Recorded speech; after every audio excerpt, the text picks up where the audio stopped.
Back to our next session. The next session is Beyond Formal Qualifications, Innovation in Post-Secondary Education. In that session, we're going to explore how higher education is evolving to meet the needs of today's learners in the future workforce.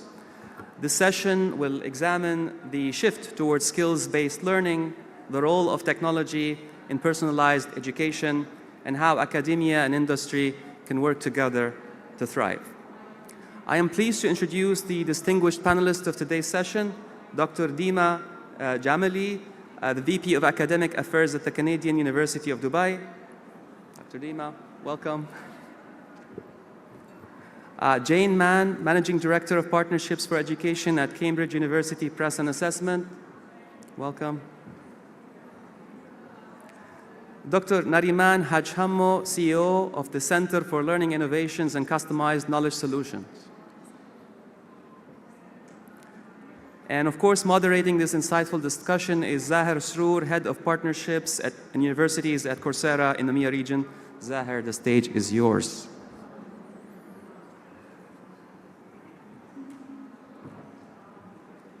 Test.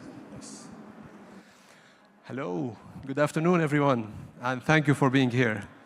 Well, as Khalid mentioned, today's session is about beyond formal qualification and the innovations that's taking place in post-secondary education.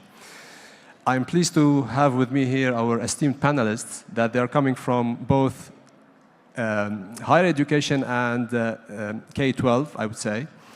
And in this session, in fact, we are going to explore and address many exciting things happening in education.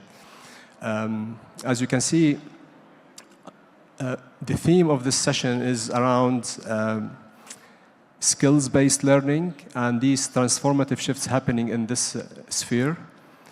We're going to talk about the role of education in, the role of technology in education. For those of you who attended Professor Barbara Oakley's session, you have seen the role of generative AI and how it is really transforming how learning and teaching is taking place. We're going to kind of explore this and address this with our panelists. And we're also going to talk about the academia and how academia can bridge with the industry. And if we have some time, we're going to talk about how academia also expand access to inclusive for all learners. Now, let me first introduce our panelists here. Let me start with Jane. Jane is Managing Director of the Partnership for Education and Education Director of the International Education Group at Cambridge University Press and Assessment. Jane has worked in the educational sector for nearly 3 decades, advising on implementing, managing programs of system-level change and improvement. She's also worked in education in emergencies, working with ministries of education, government and non-governmental organizations to support large-scale system transformation.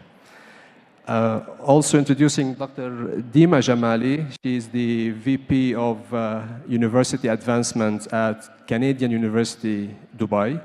She also served as the VP for Academic Affairs, and she was also the Dean of School of Management at Canadian University, Dubai. Before that, she was at the University of Sharjah. Dima has over 20 years in academia, primarily at the American University of Beirut, AUB, and she has a lot of research and publishing and editing several books, as well as writing hundreds of high-level international publications. And last but not least, Dr. Nariman Hajhammo. She's the founder and the CEO of the Center of Learning Innovations and Customized Knowledge Solutions, known as CLICS. The center has trained over 11,000 members of the higher education community from 32 countries. Previously, Nariman, she was the Assistant Chancellor for Learning and Academic Development at Hamdan bin Muhammad Smart University in Dubai, where she established and led the academic research, and e-learning vision of the first online university in the country. So welcome to you all, and thank you for being with us. Now, moving on to the first topic, which is skills-based learning. Obviously, skills is becoming really a big topic in the education. It is transforming how schools and universities are building their curricula and working with students as well to build and acquisition their skills. My first question to Jane here, since she's, her institution partners with and supports governments around the world to develop the early years, secondary as well as primary. My question to you, Jane, is how can we ensure students develop strong skills in secondary education before they move on to the higher education, and so that they are well prepared for all the innovations and the innovative pathways happening in their post-secondary era? Please. Step one, learn how to switch on the technology. Sure. Thanks, Sahir. And I just wanted to thank the Mohammed bin Rashid Foundation as well for this fantastic opportunity, and also to say what a privilege it is to be on the stage with my fellow panelists as well. So my part of Cambridge deals with governments around the world. We've worked with over 70 governments across systems that encompass millions of children. And what we've learned most is that you need to think about learning as one joined up journey if you're going to make it most successful. You can't silo it down into the different parts and expect smooth transition. So if we're going to expect these students to leave after secondary and be able to benefit from all of the amazing innovative pathways available to them, we need to be embedding those skills to do that into schools' learning as well. You really need to start thinking about that at the earliest possible stage, but these aren't skills which are new to us. This is a set of skills that we've been calling different things for a long time. We've called them 21st century learning skills. We've called them skills for entrepreneurship. We've called them green skills most recently.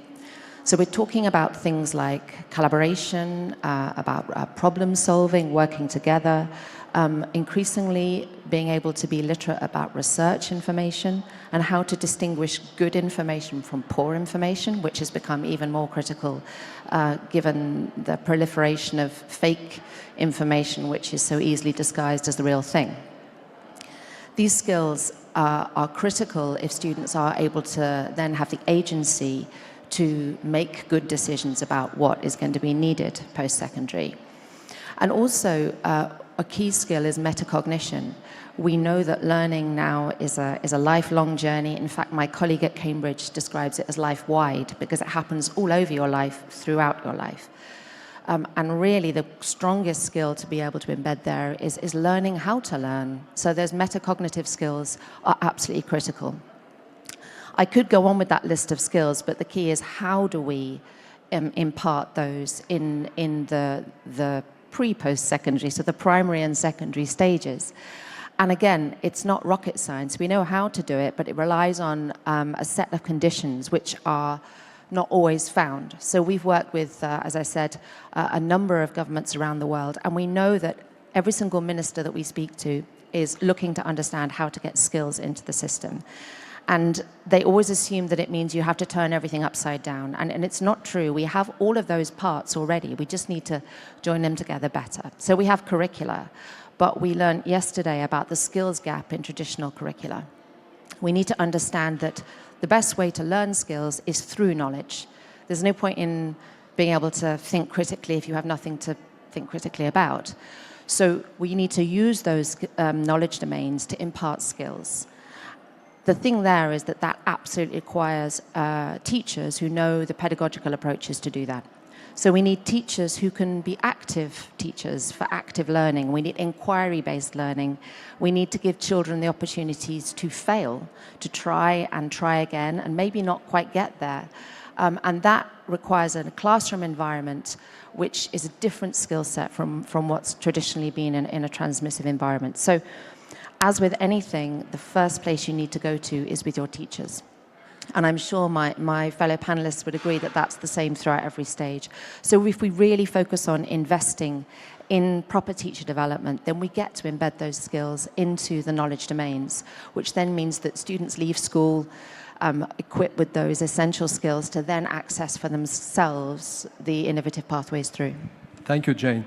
Now, we're still in skills here, and I need to take the opinion of Dr. Nariman and Dr. Dima. So when we talk about skills, we know and we believe that the employers are changing their perception when it comes to students' employability and the skills that they are demanding in the job market.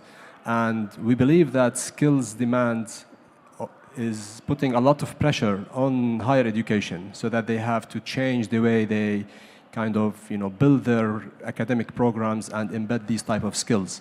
And when we talk about skills here, we talk about all type of different skills: employability skills, cognitive skills, and many of these things. So let me start with Nariman here, and if you can tell us a little bit about the, how do you see the employability skills and perhaps skills that really make students successful in their, in their academic, journey in the university, which will affect and impact their, once they graduate from schools. Thank you very much, Zahir. And I think I also want to thank the Mohammed bin Rashid Foundation and Coursera for giving us the chance to be here.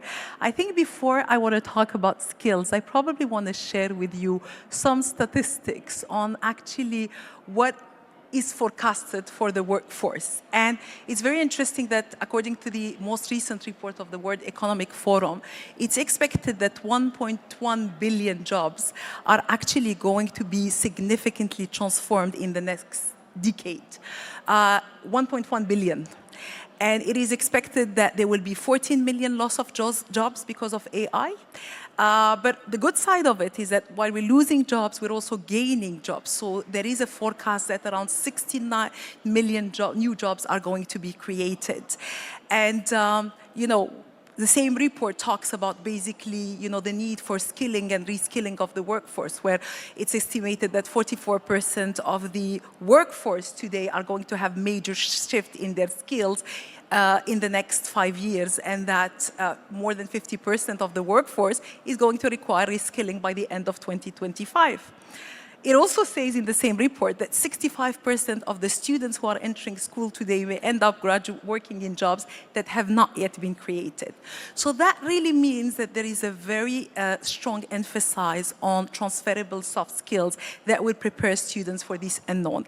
And if I was to group the skills, a lot of what my colleague Jane has said is similar in higher education.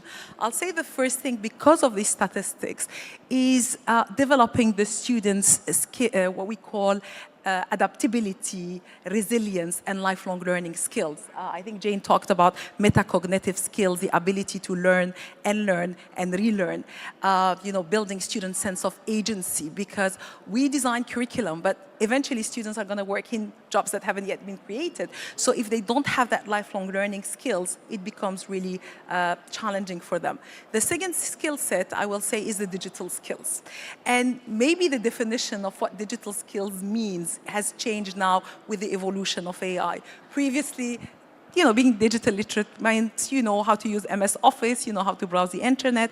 Today, we're really talking about equipping students with an understanding of the principles and use of AI, of machine learning, understanding big data and data interpretation, cybersecurity. So a lot of these are skills that are important if we wanted our students to be more employable in the future.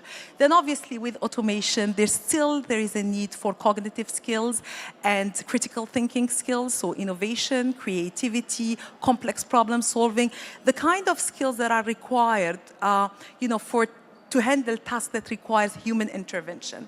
And then obviously, as Jane has said, we talk about, collaboration and social skills, the ability, emotional intelligence, we talk about teamwork, we talk about communicating in diverse environments and so forth. And then last, I think that we see a lot of emphasis on AI, on ethics in AI, on sustainability. So global citizenship and ethics is something that I think we need to groom in our graduates. Perfect. So I think you covered all the full spectrum of skills that students need. Now, my question to Dima here is that, you have a long background in academia. How do you see this as impacting the delivery of, academic programs at the university? I know that skills, the word skills is not really a popular term or word. It wasn't before, and it's gradually now evolving, simply because we're seeing that the employers and many employers are leading the way for skills-based hiring. So we're not only listening or hearing skills-based learning, we're also seeing that employers, kind of like Apple or Google, they're looking at the candidates and they wanted to see what are the competences and skills that they have. So they're not anymore asking for university degrees. So that is even putting pressure on the university to kind of do some transformation in building and reshifting their effort. So how do you see that happening at your university and before with the other universities that you work with? So very good morning to all. It's a pleasure to be here. I also want to thank the organizers and Coursera and Mohammed bin Rashid Al Maktoum Foundation, Knowledge Foundation. It's a pleasure.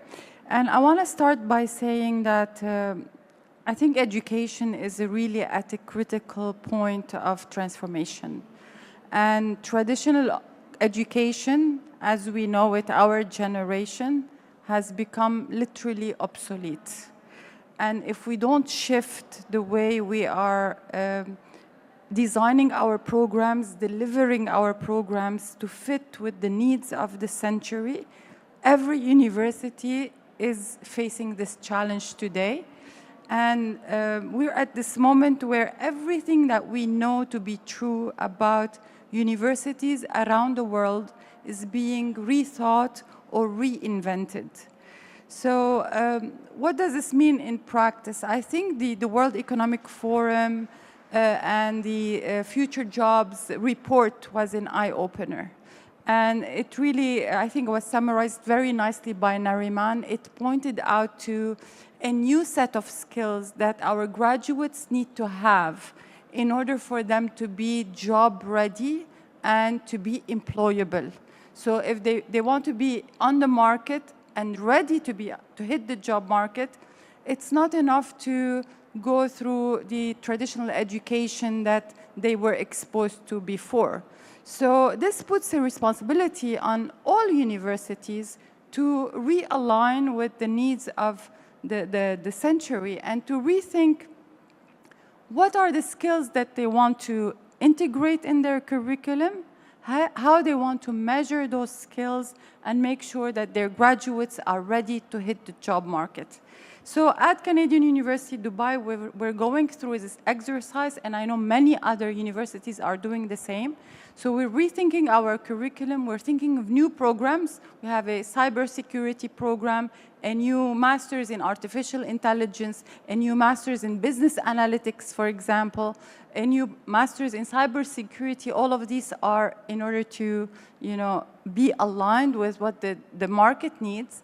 But also, we're changing the delivery because learners today have access to a wealth of information, so they don't want to go into a classroom, listen to just a teacher imparting. So they want new ways of delivery, including integrating videos, simulations, flipped classrooms, and also integrating what we call experiential learning, their ability to learn from practice.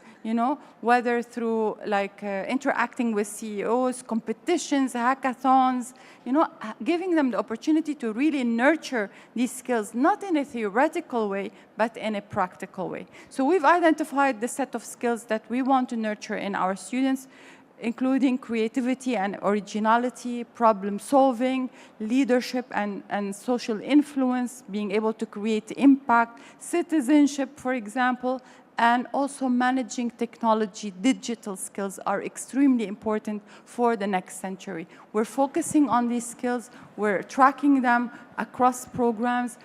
We're shifting our delivery. We're integrating certification programs as well, because there are lots of useful certification programs that complement what we do, including Coursera, for example, but also like we're running now a course with Amazon on cloud certification, with Cisco. So these practical skills with industry partners is what our students today are hungry for and what we need to be able to deliver. So I'm going to leave it right there. I'm very passionate about this topic, and I've researched it extensively. I have more to share, but I think I will leave it just here and we come back. Before we conclude this theme around skills, I know, Nariman, that you work a lot with, your work is revolving around quality assurance. Are you seeing new demands on instructors in terms of, changing their teaching styles, perhaps innovating in assessments, which is basically driven by this, skill-based learning that's, putting on every university? I think that, as Dr. Dina said, we cannot teach students of today with methods that were invented last century. All these skills, all these expectation from the industry requires a rethinking of the pedagogy that is behind teaching and learning. Dr. Dima spoke about aspect of curriculum, where we look at many institutions are now revamping their curriculum to actually align them with emerging trends, to integrate the concept of interdisciplinary programs in education, which is needed to solve complex issues of today, the integration of micro-credentials or professional certification to make the student more employable is also one of them. In terms of pedagogy, we see, as Dr. Dima said, a tendency to want to have more hands-on, practical, authentic experience, where students are not just exposed to the workplace when they get to the 4th year of their degree, but where concepts like experiential learning, project-based learning, service learning are integrated right from the beginning of the study period of the students. Now, with that, it's not just rethinking rethinking the teaching and rethinking, the way we provide the content to our students. Students want to use gamification, they want to use metaverse, they want to use VR, and so that means it's a shift in the way we used to do things. And there's a lot of challenges, there's opportunities, but there are also challenges we have to be aware of. And one of the elements which I think is really, really challenging is that we need to rethink assessment. The way we assess our students, how can we assess our students so they can demonstrate the acquisitions of skills and competencies that are required by the workplace. It's not in an exam that a student will sit in that they will be able to demonstrate these skills and competencies. So how do we engage students in more authentic, performance-based assessment? Real-life projects, portfolios are really the trend, is to move from high-stake exam-based assessment to more ongoing formative assessment. And then obviously that implies a change in the faculty role. Today, students don't need an instructor to have access to content. Content is available online. And I think that instructors, instead of many of us in academia, we fear that AI is going to take our jobs. We're going to be automated. I don't think AI is going to take our job. I think we need to rethink our role. Our role is no longer to transfer the cognitive knowledge to students, but instead our role is to groom and nurture these skills with students. How do we create learning experience in the classroom where students have the opportunity to apply their theoretical knowledge in practice? How do we engage them in role plays, in simulations, in debates, in road trips and so forth? But one challenge is the cultural resistance. We know that in academia there's a lot of cultural resistance, rethinking things. Sometimes it's workload-related issues. You talked about accreditation. When we talk about rethinking assessment, one of the issues is the standardization of assessment that some regulatory framework expects you to have. So it becomes more challenging to assess students when you talk about performance-based assessment.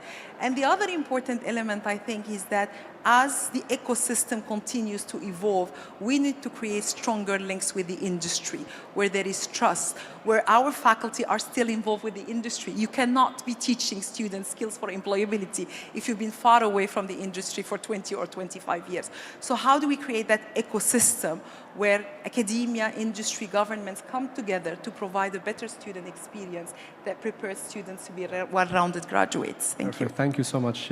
And perhaps that takes us to the second question here, which is the role of technology that plays in shaping out these type of transformations.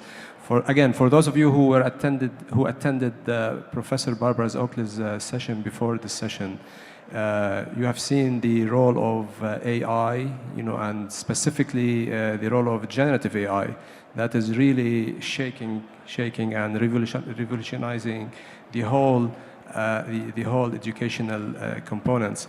And that takes me to the role that technology can play in personalized learning. I mean, of course, generative AI and artificial intelligence in general is really, kind of changing a lot of things in education.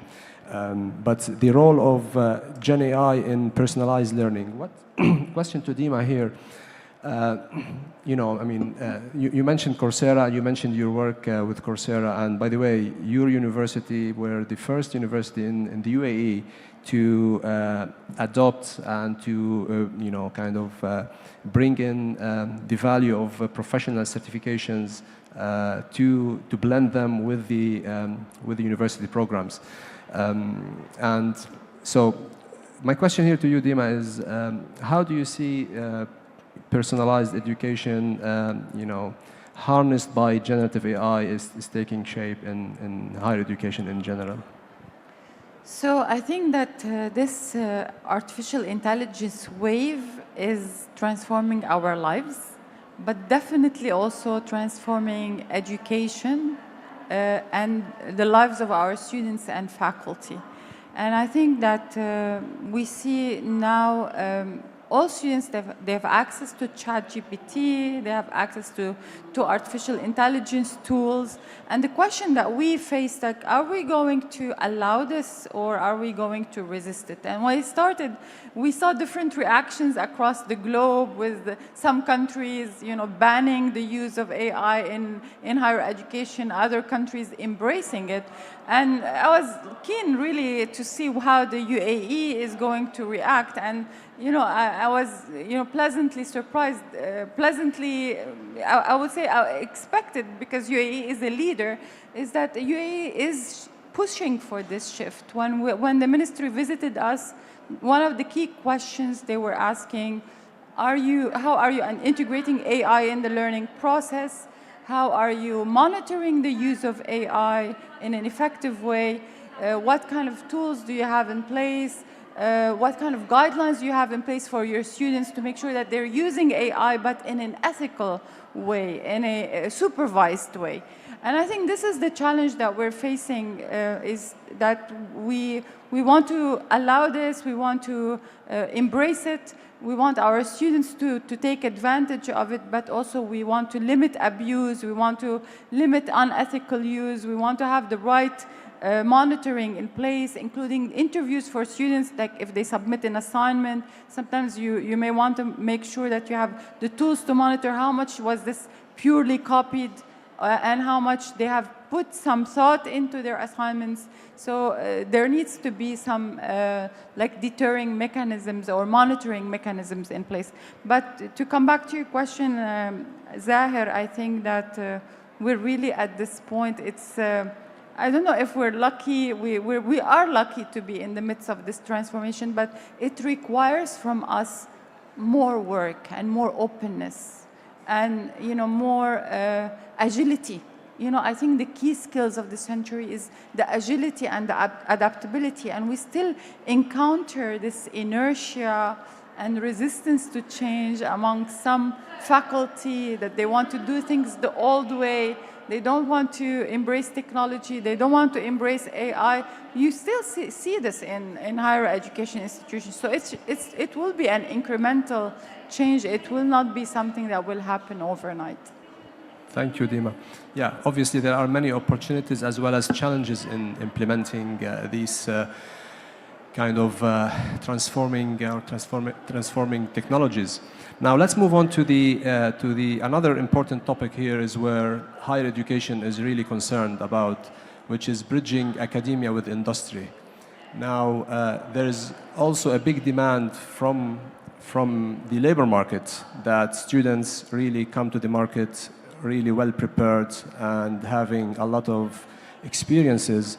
I would say not only theoretical experiences. The market is really expecting them to be having some kind of competences that only the industry can prepare them for. Now, my question to you, Jane, here. I know that your work is with secondary, primary, and earlier years, and this is important to kind of build the conversation and align this conversation between the secondary, post-secondary, and the industry. How do you see this whole three elements here kind of building and creating this cohesive system to enhance this bridge between academia and the industry? I think yesterday we heard His Excellency Jamal bin Nawarib saying that industry doesn't want certificates alone anymore, it wants skills. And we also heard His Excellency Dr. Abdallah Al-Daldari say that the region is suffering from very sharply declining productivity, and indeed highest levels of youth unemployment exist in the Arab region. So 28 million Arab youth are either not in education, employment or training. So I think that is all the reason we need to recognize that industry needs to be talking to education more, and that means education across all levels.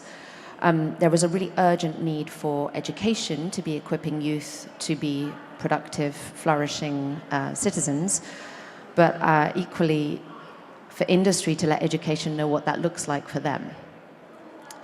I think that not only to generate the right pipeline for future industry, but also to create those thriving economies. I read this morning that there's an $8.5 trillion unrealized revenue pool somewhere that comes from that lack of skilled talent.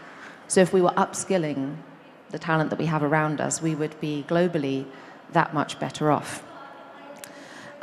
So we need to start aligning that conversation across all levels of education and into industry to reduce that skills gap. And we have got opportunities to do that, again, as I said before, that have existed for a while, but which we really need to accelerate and turbocharge now. So I think for a start, it's really important to establish those clear communication channels. There is a role for government in that. This is something that you can create policy around. But there's also a role down at community level and at schools levels, and a big role for academia as well. We need dialogue, we need great advisory boards, we need chambers of commerce involved in communities where education decisions are made as well. And recently I delivered the Greening Education Policy recommendations to the ISESCO conference in Muscat. And that had a really strong focus on how you involve communities and industry in making great decisions about what greener education should look like. Green education means skills education, it means employability, because a lot of the jobs we're looking at in the future will be associated with the green economy. So it's creating those spaces for dialogue. Also, we've talked, I think, Dr. Mariman, you talked about work-based opportunities, and you can't just wait till the final year of academia. You can bring those right back down into school systems as well. The trouble is we've seen that done really badly over and over again. We've seen tokenistic approaches to work-based placements for students because it's hard, right? You have to align local industries with local schools. You have to try and organize a whole group of teenagers. I don't know how many of you out there have teenagers. I have 3 teenage boys. Even organizing my 3 is a challenge. So, how do you make sure that you get the right infrastructure and behaviors and culture in place to make that work? But you can even bring that into the classroom through virtual work experience in contexts where, perhaps rural schools where access to local industries is not as easy. There's a phrase, you can only be what you can see. They did some research a while back where they got children to draw various different versions of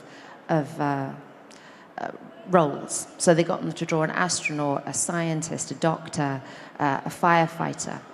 And it was really interesting from a gender perspective. The girls up until age 7 drew those people as girls, as women, and the boys drew them as boys for obvious reasons. But after about the age of 7, the girls started drawing them as men. And so I think that's a really stark example to us that exposure to what could be possible is really important from an early age, because that's when decisions start to be made. I talked about metacognition. I think that we don't have to just think about industry's involvement being industry specific.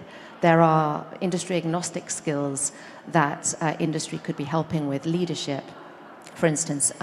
We're currently validating a new diploma that's being created by the MISC schools in Saudi, which is a combination of academic skills, but also leadership and entrepreneurship, as well as national identity.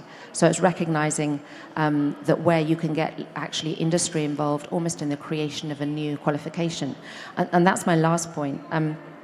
There are so many amazing opportunities out there now for those students that have access to technology to take agency in their learning and to build up an amazing portfolio of micro-credentials. And that is in some ways leveling the playing field for students who wouldn't normally have access to further or higher education. But there is a really critical piece here, and that is recognition. Because without recognition of the value of those credentials, then they have no currency. If you as an employer saw a candidate who comes along with a whole virtual pocket full of badges, but you don't recognize those badges, then what's their value? So I think we've got to get much better at some element of standardization without ruining the innovation, the innovation of it. But standardization of those badges so that they have a trust associated with them. I'm very lucky that I work for a very trusted brand. Cambridge tends to make people relax if they see that written on a certificate. But likewise, we have to have some level of quality assurance over what we validate and what we will accredit. So how can we throw that open so that really amazing innovative pathways can get that badging and that credentialing, maybe from industry, that is that's recognized and trusted. Thank you, Jane. And it's amazing to see how the important role of industry in the secondary and the primary as well as in the higher education and further education. Now the big question here is how easy to implement this bridging between the industry and academia, especially when we talk about really firm and sometimes really rigid policies when it comes to credentialing and bringing industry into designing the curriculum and kind of integrating the sort of professional certificates or any other learning components to something that's already been approved by by the university with the accreditors and quality assurance agencies. I know that you do a lot of work in this area here. So how do you see this happening, and what's your take here when you talk to instructors and deans of quality and development? See, I think that if we were to actually create more harmony or a university industry ecosystem as a whole, there is work that needs to happen at 3 levels: at a micro level, at the meso level, and at a macro level, at the meso level, and at the micro level. At the macro level, just like my colleague has mentioned, you need enabling policies. A lot of what happens, we have this culture of blame. Industry blames academia, academia blames industry, and we're fighting all the time. Whose fault is it? And I think that we have to understand also how regulated higher education is in our part of the world, for instance. So if you're talking about recognition of micro-credential and stackable degrees and so forth, the first question that parents, community, industry is going to ask you, are these degrees recognized? It's nice to talk about online and hybrid learning, but 20 years later, we're still talking about recognizing these non-traditional pathways of education. So the minute we come and we want to really create impact, we need to talk policy level. So at the macro level, we need enabling policy that supports a close relationship between industry and academia. We need enabling policies that allows non-traditional pathways to education, like stackable degrees, micro-credentials, and so forth. And we need support infrastructure. Now, again, we tend to talk about technology and all of this, but we also know that we still are suffering with digital divide. There's still 2.6 billion people who are not connected to the internet. So there's a big portion of youth that is going to be disadvantaged as we try to embrace more and more technology.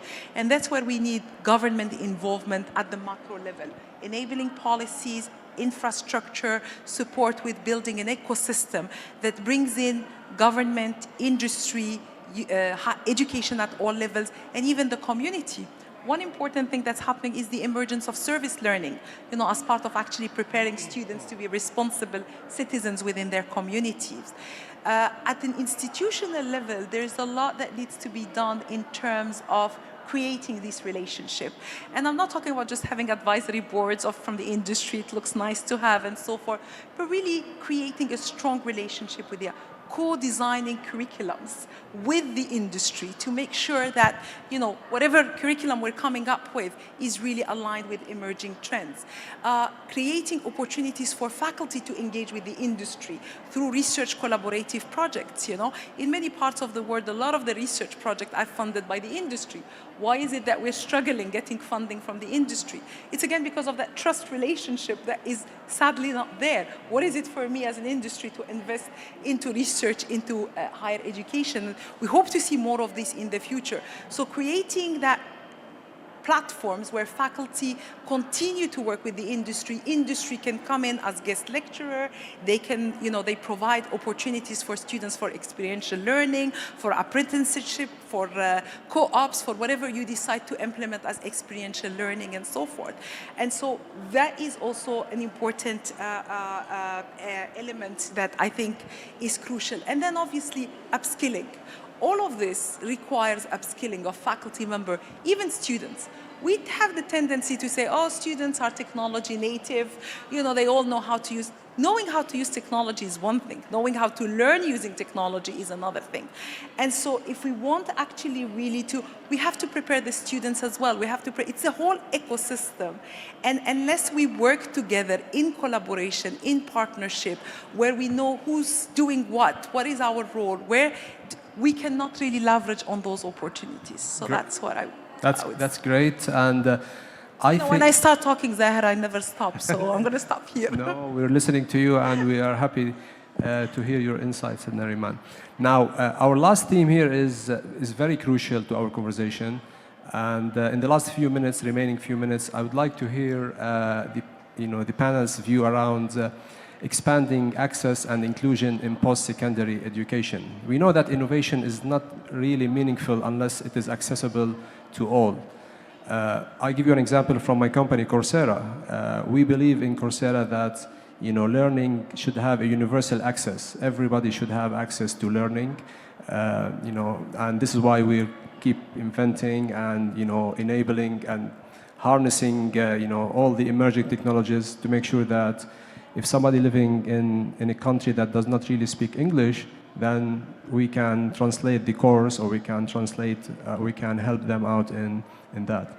Now, a question to you all here: how do you envisage expanding access and inclusion? And maybe you can start with you, Jane, with the schools, before I move on to the post-secondary education. Thanks. Yeah, I think for obvious reasons, if not all children are finishing secondary, then actually post-secondary is really not accessible to them at all. There was a UNESCO annual report came out a couple of weeks back about out-of-school children. We're now at 251 million children globally who are out of school. That's 1 million more than last year. So these figures are going in the wrong direction, and something's going wrong. So if we look at expanding access in schools, the first one obviously is we need increased investment in education. It sounds like a really obvious thing to say, but it's the biggest barrier. We won't go into it in here because that's about another 2-hour session. But once that's addressed, there are still obviously barriers that stand in the way. There are geographical barriers. There are children in rural and remote areas who aren't able to access schooling. This is somewhere where technology can help. We worked last year and this year with the federal government in Pakistan on their out-of-school, their rural and remote and distance learning programs. And what was really interesting there is when we started working with them, it was to address the geographical barriers to attending school. It was working with them on standards and measurement and monitoring evaluation. But while we were working with them, actually, the floods happened in Pakistan. So then suddenly, the reason that these children are cut off and unable to learn in school become a lot more existential, and we're only going to see more of that. So we need to really make sure that access is expanded for those children who, for whatever reason, cannot access school.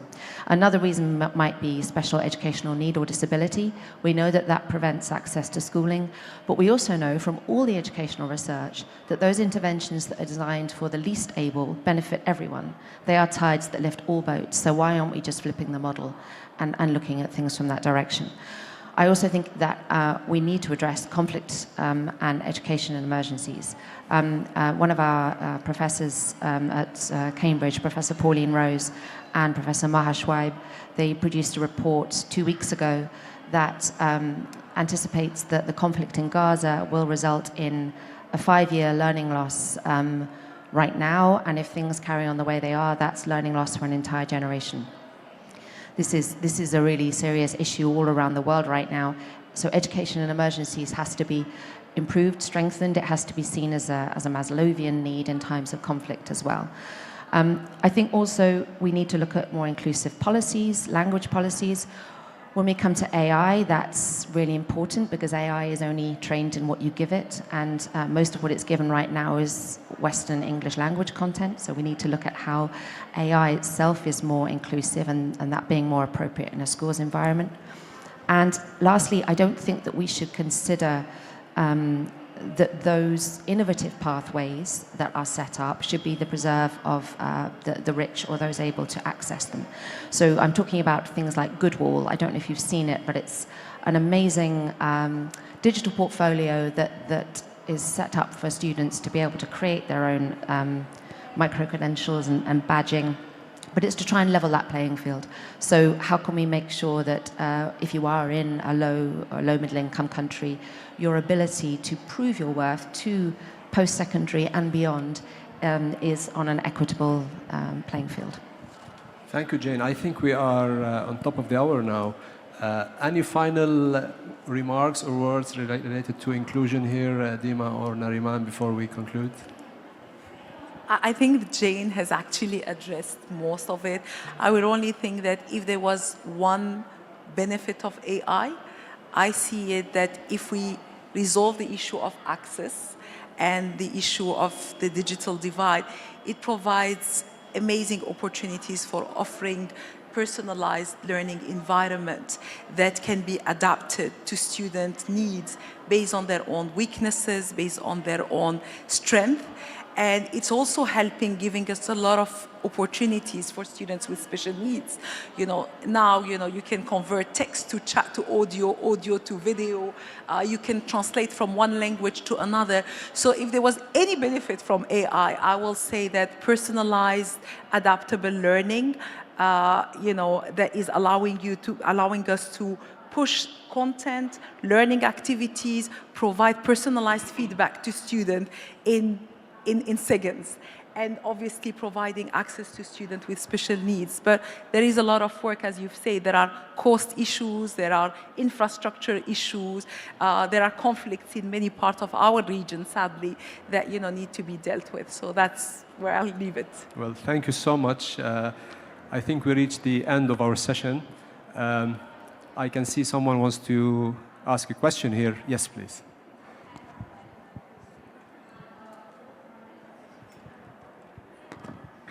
Well, it's a nice session, and absolutely I'm not from education ecosystem, but I would want to add on here, what if we have an initiative to, normally when you go to start school, there are 6 subjects.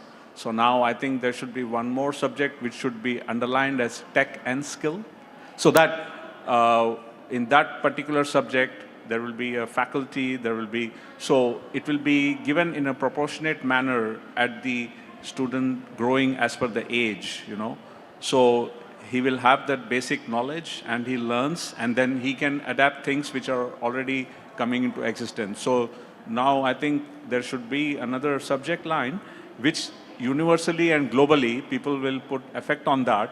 So this is the talk of the future skill. Amazing. Tech and skill. So it should go, because there is another study I've learned somewhere, when we grow, well, I've learned now, not in my younger age, that a person, when a child is when we go to lower KG to until 5 years, his brain is super adaptable, you know.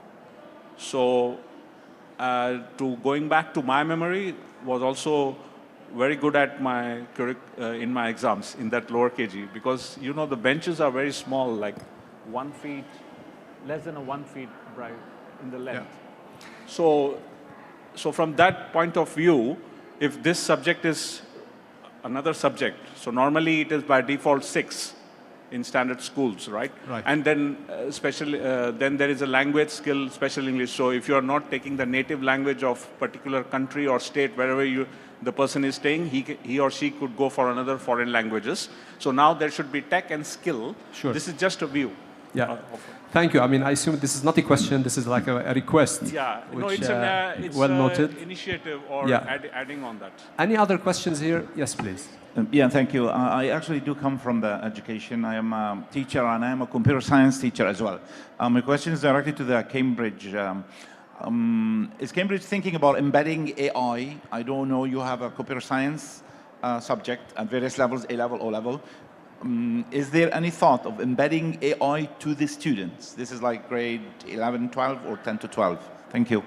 That's a great question. Absolutely. I think the critical thing, as I said about the same with skills, is AI does not exist anywhere in a silo, even now. I mean, let alone tomorrow, next week, in 10 years' time, it will be like air. So we need to make sure that we're not siloing AI too much. However, we do need to be integrating AI into curricula more. So absolutely, what we're looking at doing is integrating in curricula as a thing to learn about in the way that's appropriate for now, but to follow the UNESCO AI literacy framework, which recognizes that if you are AI literate, you don't just know how to use it, but you know the ethical considerations and social implications of it as well. The other thing that we're doing at the moment is a lot of research. I'm very lucky. We have one of the largest research and development teams of any organization like ours. And a lot of the focus at the moment is on how students are using AI so that we can respond better. So for instance, what exactly do students say to AI chatbots? And are those prompts useful in delivering the information that they're seeking? So a lot of our time is spent in that at the moment. Thank you. I see, yeah, there's a question from this gentleman over here. Please.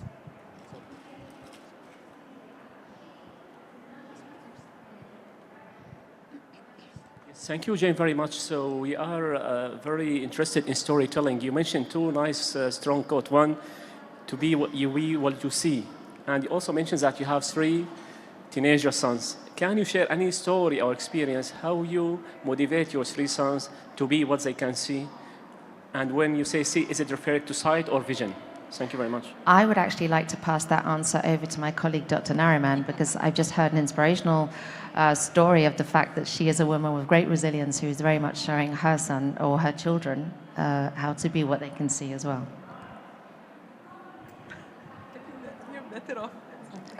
I'll answer that question. I actually have a really interesting example.